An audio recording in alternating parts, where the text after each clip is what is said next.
Y le agradezco a Bernardo Barranco que nos acompañe. Como usted sabe, él de esto sabe muchísimo. Le agradezco mucho. ¿Cómo estás, Bernardo? Me parece interesante este tema de que una persona que se ha ostentado como el apóstol de Jesucristo, pues ya aceptó tres delitos. Por cierto, y creo que lo voy a decir porque creo que es importante que se sepa que aceptó. Aceptó haber forzado a dos mujeres de 15 años a hacerle sexo oral. Me parece importante porque creo que si nada más lo dejamos como que aceptó tres delitos en abstracto, pues no nos damos cuenta de la magnitud de lo que estamos diciendo, sobre todo de una persona que se ostenta como él, con esta pues autoridad espiritual, material y de muchos tipos que tiene sobre una gran comunidad de creyentes. Entonces, me gustaría conocer tu punto de vista sobre esto y el impacto que pueda tener dentro de la feligresía de esta organización de la luz del mundo que tiene sede en Guadalajara, Jalisco. Bernardo, ¿cómo estás? ¿Qué tal? ¿Cómo estás, Denise? Pues mira, es un caso muy dramático, que podríamos vincularlo al caso Maciel o a Renier, también esta secta Nexium, de gente que se siente con mucho poder sobre las conciencias de las personas, sobre las almas, y también entonces con esta dimensión de masculinidad sagrada se sienten dueñas de sus cuerpos. Acá el caso con Naasón Joaquín es que él, cuando fue aprehendido en junio del 2019, él por supuesto se declaró inocente y rechazó todas las imputaciones. Y la Iglesia siguió con esa lógica, hasta hoy sigue con esa lógica. Cree fervientemente que es inocente, que todo es un montaje, que son casos fabricados, que hay una especie de persecución a nivel internacional. Es una iglesia que pues ha sabido crecer a base de muchos golpes, de confrontaciones, entonces tiene un alto sentido, digamos, de defensa, de enconcharse frente a ese tipo de cuestiones. Ahora, el hecho de que se haya declarado culpable tiene dos aristas, como lo has analizado muy bien. Una es evitar la sentencia de cadena perpetua. Y el juicio, Así es. donde se iban a Y escuchar otra los es testimonios. Exactamente, el juicio, pues que son no solamente testimonios, son acusaciones, Sí. son videos, son fotografías pornográficas, son correos que se le detectaron, y eso, pues evidentemente que sería, en términos mediáticos, una catástrofe aún mayor de la que tiene. Ahora, la cuestión es compleja.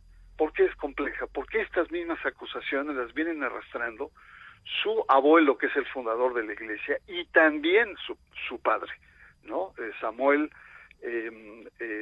Joaquín.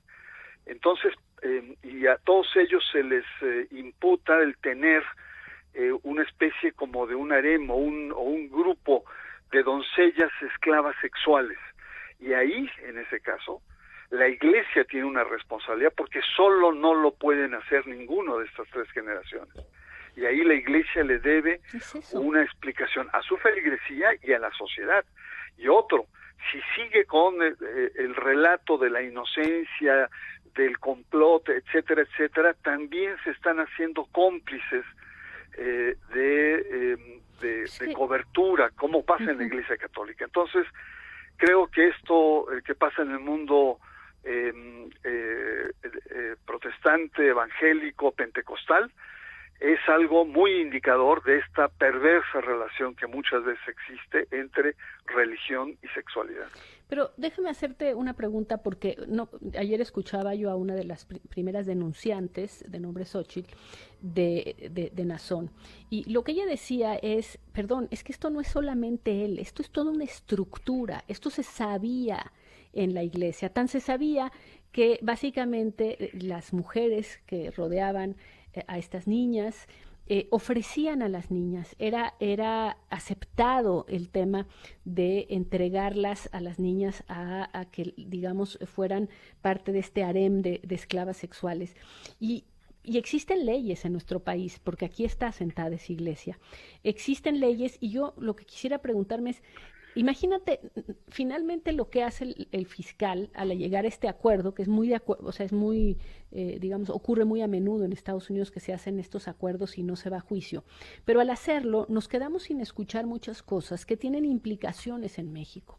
Porque no, si se empieza a develar toda una estructura que es cómplice de esa esclavitud sexual de menores, pues cómo las autoridades mexicanas van a quedarse de brazos cruzados frente a una revelación de esta naturaleza. Ahora que si lo que dices es, ese señor cometió 3 deslices en su vida y por lo tanto va a estar 15 años, pero no se revela la magnitud de esta estructura como la denuncian las víctimas, pues entonces uno siente que simplemente se va a ir perpetuando y que las hijas y niños que estén de estas familias que pertenecen a este grupo, pues estarán en peligro de ser abusados sexuales con complicidad de sus mismos padres y de su entorno porque les parece que es una bendición. Claro. Mira, yo creo que apuntas algo muy importante y muy delicado, y es que la pelota debe pasar a la cancha mexicana, ¿no? Es decir, las autoridades acá frente a estos testimonios tienen que tomar carta en el asunto. Porque ha habido denuncias en el pasado, en el año 97, el papá de Nazón Joaquín fue también inculpado con varios juicios, pero se desecharon, ¿no? Por cuestiones procedimentales, es decir, nunca se llegó a la sustancia, nunca se llegó a enjuiciar con pruebas, etcétera, sino simplemente el trámite se truncó. Y creo que aquí sí es muy importante, y es muy importante también el entender o el comprender, y que los mismos feligreses de la iglesia, que son muchísimos, ellos dicen que son 5 millones. No sé cuántos sean, pero deben ser muchos, sí, y además sí, con poder. Exactamente, la cuestión acá es que tienen que tener una mirada crítica. La iglesia tiene, porque si no cae exactamente en todo lo que ha sido la pederastia católica, que es la estructura cobija, acompaña, entorpece las investigaciones y hace todo lo posible por proteger a estos depredadores sagrados. Creo que ahí hay una cuestión muy importante. Sí. Y que hay más cosas, porque no solamente entiendo la desesperación, Bernardo, yo entiendo la desesperación de las víctimas que ven que esto termina en un, no sé si va a terminar, pero muy probablemente en una sentencia de 16, 17 años, que además quién sabe si que te portas bien y quién sabe, ¿no? Pero en todo caso, lo que ven es que se preserva la estructura del abuso y que ellos tuvieron que pagar este costo altísimo de salir de ese entorno que era el único lugar que conocían en el mundo, que era esa comunidad tan cerrada que es la que tiene esta iglesia, y ahora se enfrentan a que quedan ellos en el ostracismo de su entorno, al mismo tiempo señalados como traidores, y esa estructura intacta pudiendo seguir o que va a seguir cometiendo estos delitos. Es terrible como salida. Es que el problema también... Y es muy parecido a lo de la Iglesia Católica, como lo decíamos. Sí, ahora, acá todavía es más fuerte, porque el apóstol de Jesucristo, como así le llaman,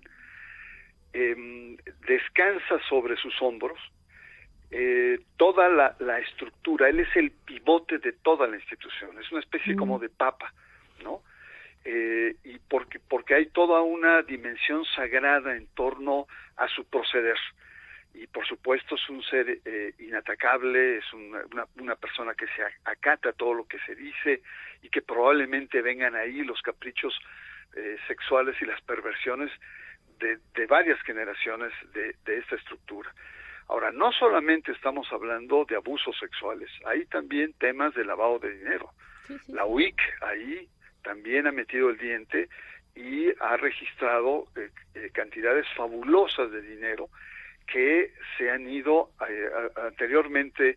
¿Te refieres a la UIF? Nieto, la Unidad de Inteligencia Financiera. Es que Santiago Nieto decía que originalmente, años atrás, los recursos económicos venían de Estados Unidos hacia México, y en los últimos años, precisamente bajo la gestión de Nazón, son los recursos mexicanos que van a Estados Unidos, y todos los escándalos de esas casas, de esos ranchos, esa suntuosidad con la que viven. Es decir, no solamente es un aspecto teológico y eclesiológico de la Iglesia de la Luz del Mundo, sino también hay cuestiones de otros delitos graves que ahí están, como es el tema del lavado de dinero. Y del rol político que tienen, porque hay que decir que apoyan candidatos. Es dificilísimo hablar con un político del estado de Jalisco que hable sobre aclarar lo que pasa en esa iglesia, lo sabes. Claro, y además, bueno, eso también lo hacen muchas otras iglesias, es decir, en un momento dado están con el PRI, ahora están con Movimiento Ciudadano, hacen alianzas, tienen como en América Latina bancadas, digamos, ya en los diferentes congresos. México hay 3 o 4, hay uno con senadores, pero hay varios en diferentes estados, y después podrían conformar un partido político como en América Latina. Es decir, este vínculo entre la política y la religión es muy fuerte y también es muy perverso. Te agradezco mucho. Gracias, Bernardo, por acompañarnos en este tema. Vamos a hacer una pausa. Ya volvemos.